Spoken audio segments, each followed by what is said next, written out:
یہ سخت شعر ہے جو کہ جیسے 1200 سے مسلمان نیچے جا رہے ہیں، اور اس کی وجہ یہ ہے کہ انڈسٹریل ریولوشن مس کی، اس کے بعد جو کمپیوٹر کی ریولوشن تھی وہ مس کی.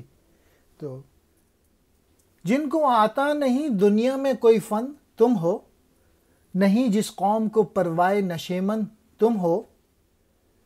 بجلیاں جس میں ہو آسودہ وہ خرمن تم بیچ کھاتے ہیں جو اسلاف کے مدفن تم ہو نیکو نام جو قبروں کی تجارت کر کے، کیا نہ بیچو گے جو مل جائیں صنم پتھر کے. آج کل دنیا میں پینڈیمکس پھیلا ہوا ہے، اور دنیا کے یورپینز اور رشینز اور امریکنز اور چائنیز یہ سب جو ہے وہ ویکسین بنانے میں لگے ہوئے ہیں، اور کسی مسلمان ملک کا نام نہیں ہے.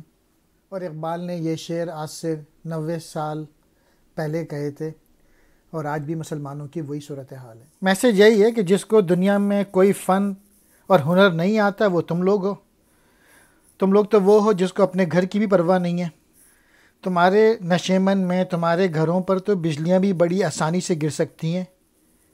تم تو بہت ہی کمزور قسم کے لوگ کہ دشمن کسی بھی وقت تم کو قابو کر سکتا ہے.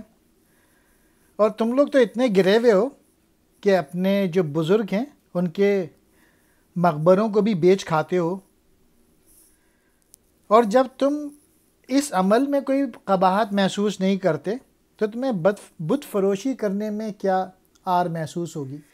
جب تم لوگ قبروں کو بیچ کر کھانے سے باز نہیں آئے تو وہ بتوں کو بیچنا تو تمہارے لیے معمولی بات ہے.